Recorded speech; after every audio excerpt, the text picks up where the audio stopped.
Halo Sobat Tani di seluruh Indonesia. Kembali lagi bersama saya di sawah kita yang tercinta. Pernah nggak sih kalian merasa pusing tujuh keliling lihat harga pupuk kimia yang makin hari makin meroket? Sudah beli mahal-mahal. Hasil panennya gitu-gitu aja, kadang malah turun. Nah, karena itu, banyak dari kita yang mulai bertani-tania, jangan-jangan pupuk kandang bisa jadi jawabannya. Daripada penasaran, yuk kita kupas tuntas bareng-bareng. Mana sih yang lebih menguntungkan untuk sawah kita, pupuk kandang atau pupuk kimia?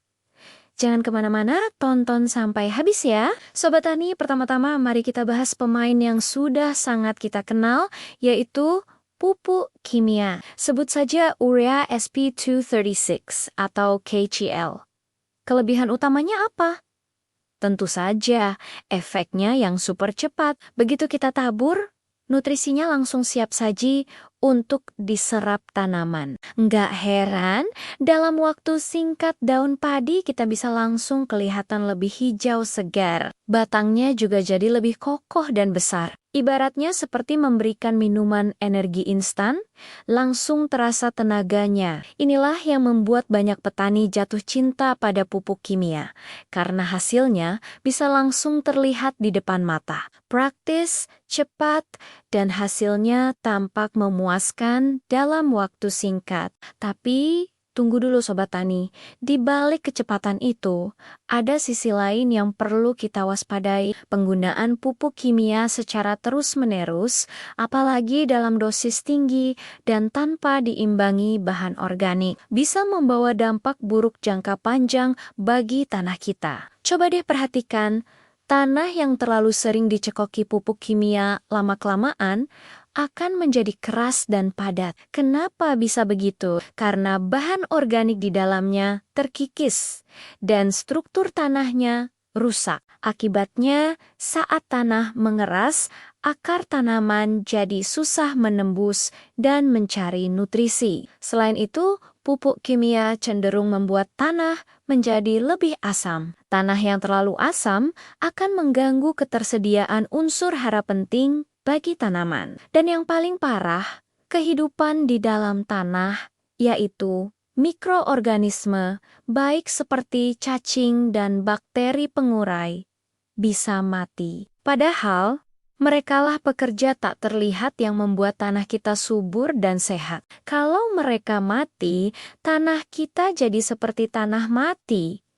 Ujung-ujungnya apa? Kita harus pakai pupuk lebih banyak lagi untuk mendapatkan hasil yang sama, biayanya makin boros, tapi hasil panen tetap stagnan, bahkan bisa menurun. Ini seperti lingkaran setan yang merugikan kita sendiri kan? Nah, sekarang kita beralih ke lawannya, yaitu pupuk kandang. Entah itu dari kotoran sapi, kambing, ayam, atau ternak lainnya. Jujur saja, pupuk kandang ini kerjanya memang tidak secepat pupuk kimia. Setelah kita tebar, kita tidak bisa langsung melihat daun jadi hijau dalam semalam. Prosesnya butuh waktu karena nutrisinya harus diurai dulu oleh mikroorganisme di dalam tanah sebelum bisa diserap tanaman. Tapi, kesabaran kita ini akan terbayar lunas dengan manfaat jangka panjang yang luar biasa. Ibarat membangun fondasi rumah,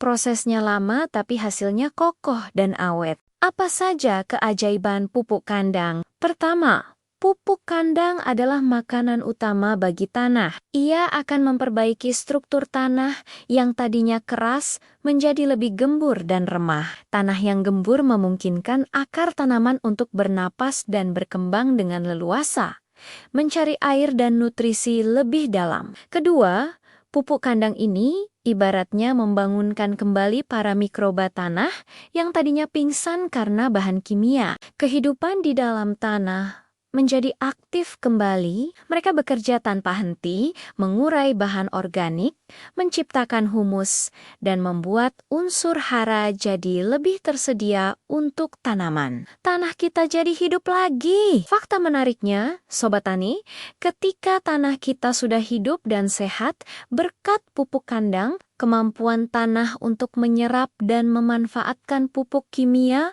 justru jadi lebih efisien. Jadi, pupuk kimia yang kita berikan tidak banyak yang terbuang sia. Dengan kata lain, pupuk kandang tidak hanya menyehatkan tanah, tapi juga membantu pupuk kimia bekerja lebih efektif. Ini adalah investasi jangka panjang untuk kesuburan lahan kita. Tanah yang subur akan terus memberikan hasil panen yang baik dari musim ke musim. Setelah mendengar penjelasan tadi, mungkin Sobat Tani bertanya-tanya, jadi kesimpulannya, mana yang harus saya pilih? Pupuk kandang atau pupuk kimia? Nah, jawabannya bukanlah memilih salah satu dan membuang yang lain. Solusi terbaik dan paling bijak adalah dengan menggabungkan kekuatan keduanya. Ini yang disebut dengan sistem pemupukan berimbang. Kita manfaatkan kelebihan masing-masing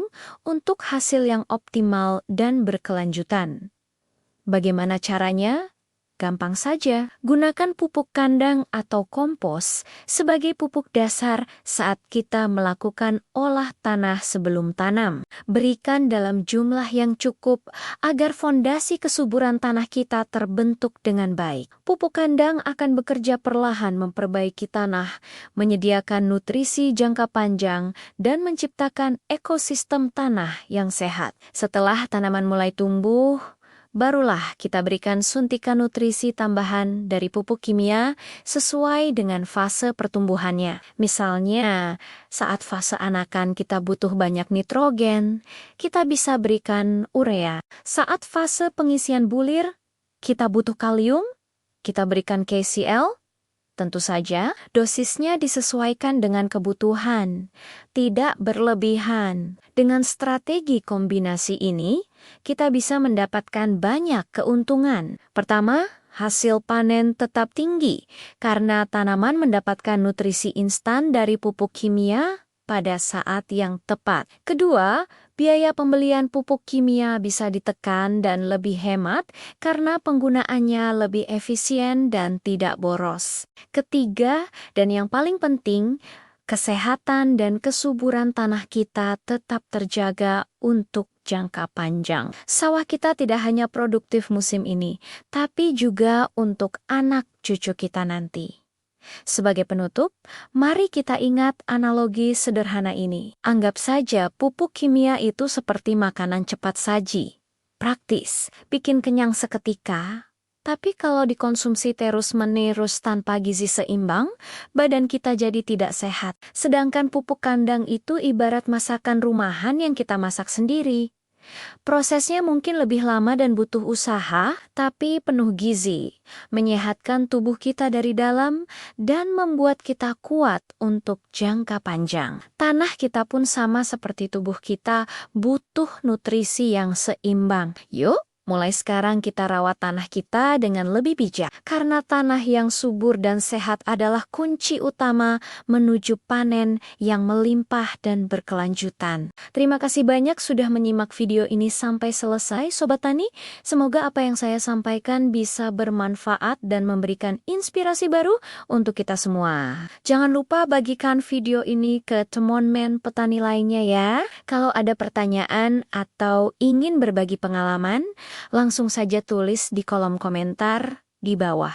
Don't Tanya, jangan lupa untuk klik tombol like, subscribe, dan nyalakan lonceng notifikasinya agar tidak ketinggalan video-video bermanfaat selanjutnya. Salam tani, maju terus pertanian Indonesia. Sampai